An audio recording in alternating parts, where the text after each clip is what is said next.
Hello guys! Ito po yung update namin dun sa pinatanim naming saging nung nakaraan, yung kay Miss Marge at kay Jen. Ito po, meron na po silang bunga. Kukunin po namin ngayon yung puso. O yung mga aso.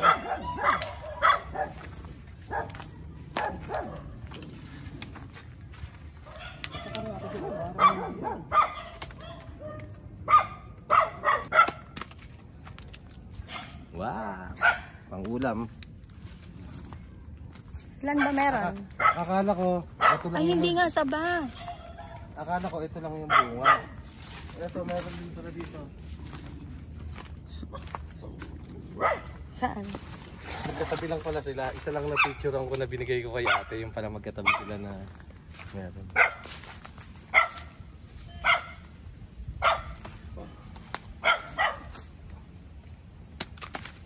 Yo.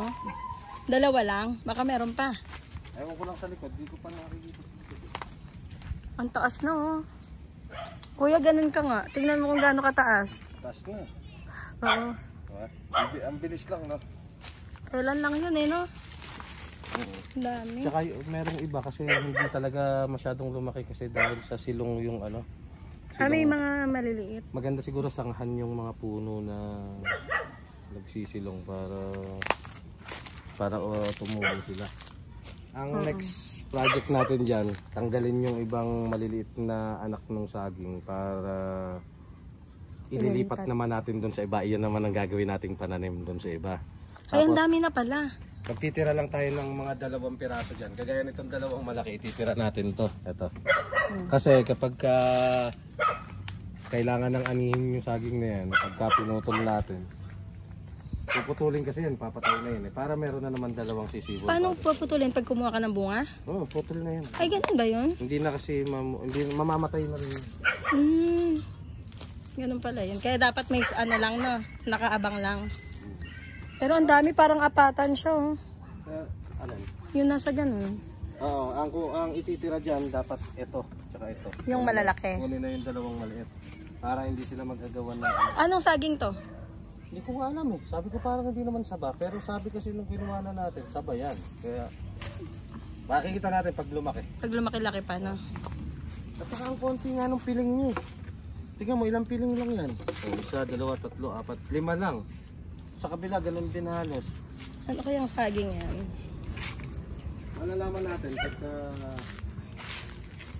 Yun guys, ang lalaki na. Dati hindi pa siya ano, masyadong kasi kita. Ito, pinatabaan ko na rin ito eh. Ito ang taas oh. Ang taas na nito, inaalagaan ko ng tanggal ng dahon yan eh. Kung makikita niyo itong mga ganito. Kita niyo to, di ba? Kasi lagi kong pinuputol yung mga lumang dahon. Dapat ba yun? Oh, para hindi rin kumalat. Saka ano, ito. Hindi ko akalain na ganito na siya kabilis na lumaki. Kaya may Mataas na. may ano na, Sobrang may taas guys, tingnan nyo. Luma ng ano. Mula sa ulo ni kuya.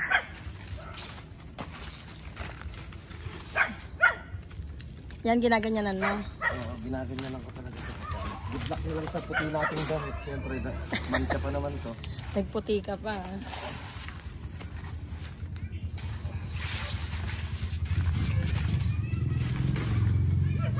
Magkaka-chance kaya na magsasabay-sabay yan sa susunod, no? Oo. Sa susunod, dadating ang ano niyan na halos pagka-ani mo ngayon, meron ka na namang ani yung kinabukasan. Nung nag-vlog tayo, hindi pa ito masyadong kita, no? Hindi mo pa matukoy yung mga, ano, yung mga saging. Ngayon, no? Kitang-kita na sila, guys, ang tatangkad na. Grabe.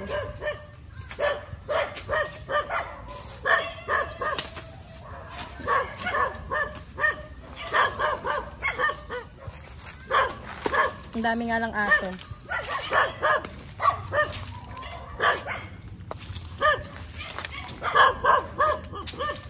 Para makasibol yung... Sarap pala mag-boodle fight dito guys. Ang daming ano, oh, dahon. Na kuya. Next, pag mag-boodle fight na. Mag-boodle fight tayo, vlog mo ng konti.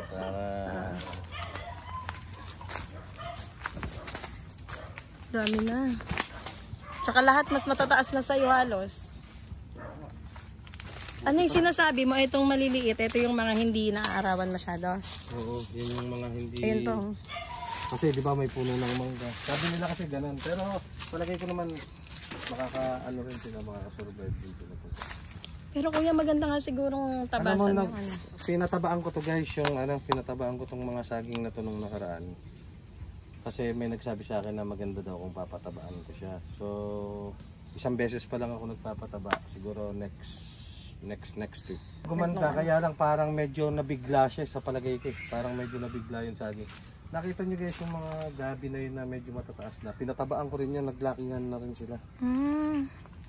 Kaya dinamay mo na? Oo, dinamay ko nung nagbilig ako. Anong pataba yun? Ano lang yata yun eh. Urea. Guys, ang tataas na. Pwede ka na sumilong eh. Sis, eto na yung mga saging mo. Ayan. Ang dami pa ng kahoy dito kuya. Tamang linis-linis lang na tayo guys para medyo makita nyo yung ano.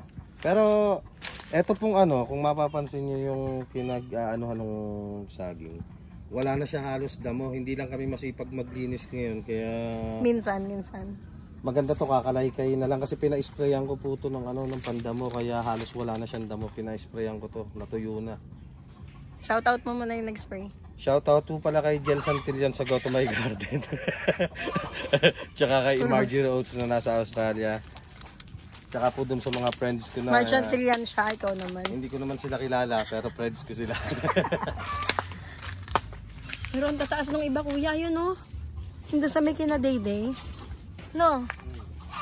Ang tatangkad. Silipin nga natin. Sa totoo, maganda ho sana to yung medyo may sikat pa ng araw kaya lang na-late lang talaga sa video. May mga customer kasi kanina.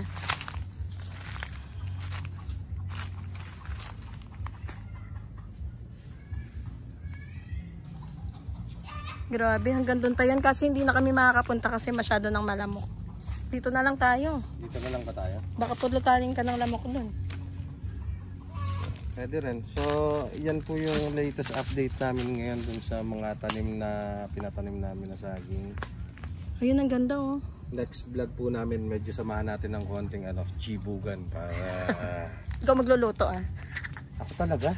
Siyempre. At saka, ang iba-vlog po namin sa susunod yung paglilinis namin dito, tapos magsisiga-siga lang kami ng konti para... Kasi po yung mga anak ng saging kanina na nakita nyo, ililipat pa namin yun dun sa dadating na araw para ang tawag nila dito hinuhulipan, di ba? Para yung mga namatay na saging o kaya yung hindi lumaki, tataniman ho natin ng panibagong mga anak ng saging. Pero at least galing na dyan, no?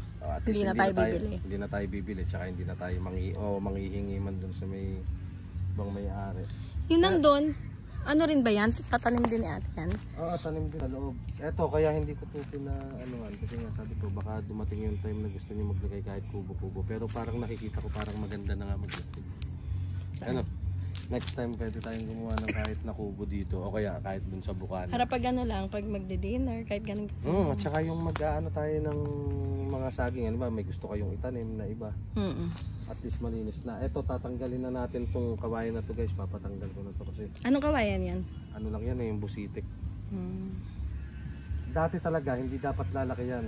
Lumaki yan dahil sa akin. Dahil ang sabi ni ate dati gusto niya ng kawayan. Pero nakaka-stress talaga yung Gitnang-gitna pati. No. Kaya maganda habang bata pa mapatay na siya para hindi na dumami. So kung may kailangan man si Jen na gamitin dyan, mapapakinabangan niya na rin. Yung mga puno pwede rin. Ito kuya, santol ba to? Ito? Hindi, yun ang santol na. Tibig yan. Tibig. Marami tayong po pwedeng itanim dito sa susunod. So sa mga dadating po na araw na magkakaroon kami ng mga bagong itatanim, update din po namin kayo para makita nyo kung ano yung mga gusto po kasi nila yung para bang dito na lang kami tapos yung makukuha naming mga ibang prutas dito na lang din kukunin. Katulad ng puso na yun, ulam na natin. Yung may parang namatay yung bayabas. May bayabas din kami dito. May bayabas ba dyan? Bayabas, kay Nito, may mga ganun tayo. Santol. May mangga ba dito? Meron din. Ayan, mangga yun, malaki. Ayaw nga pala. Ito mangga. Yung niyog natin namatay kasi pinasok ng uwang. Mm. So, Kuya, yung saging parang umaano na dun sa mangga. Ayun o. maabot na. No? Oo.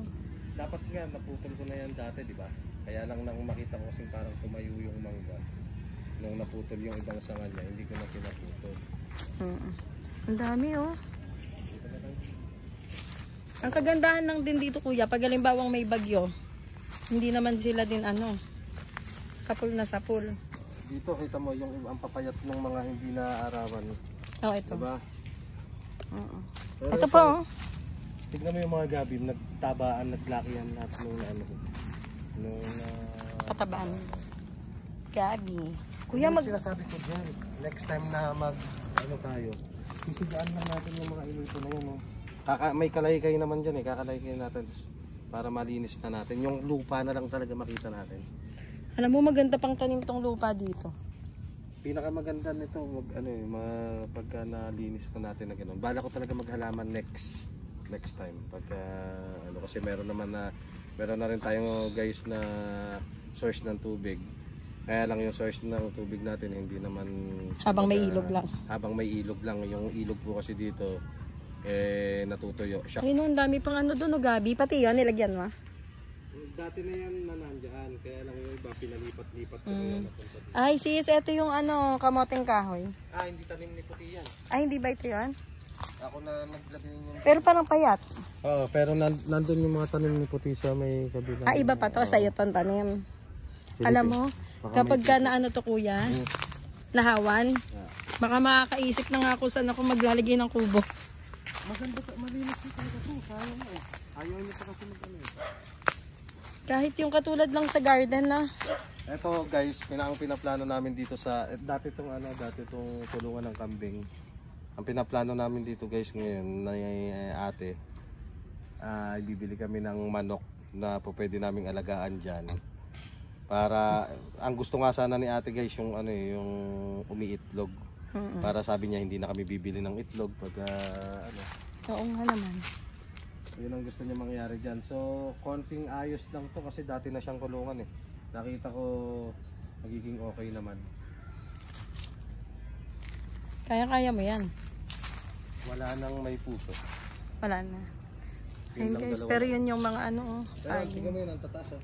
Ang taas na nung isa na yun oh. Kaya Sobrang nga. taas na.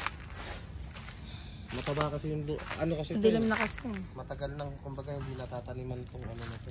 Ayun ang taas. So malapit na rin guys yung yung season ng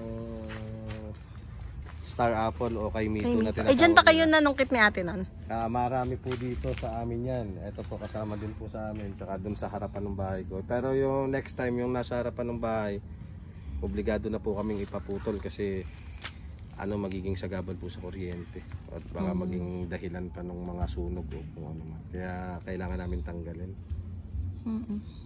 Ito bayabas. Ayun yung bayabas. Nakita ba yan ni ate? Meron tayong bayabas, meron tayong langka. Asan lang ka? Ito langka rin yung kabila na yun. Kuya, feeling ko kailangan ng ito, pasangahan yung mga puno. Ang pinakamaganda talaga dyan, makakagsiga tayo. Yan talaga ang pinakamaganda dito para malinis natin na lupa. Sige, na lang yun. set natin pag pagbalik Tapos ni ate ito, Joy. habang ilang piraso pa lang yung kawayan Tagay na yun. patanggal na natin yun para Anong oras ba maganda nun? Umaga pa lang. maganda. Isama natin si shoutout po kay Ate Joy Berio. Doon po sa sineset namin, hindi po pwedeng wala ka kasi ikaw po yung magbabantay ko muna kayo sakpan sa banda. Yung iba kasing mga bilugin na tinatawag nilang mga kahoy na hindi parang wala naman siyang pakinabang. Papatanggal na rin natin guys para pasukin tayo ng sinag ng araw para Kulang lang to sa para Ayan kuya, ipil yan tingnan mo ang laki. ayan, tatanggalin na natin yan. Di ba no? Yung iba kasi diyan mahogany.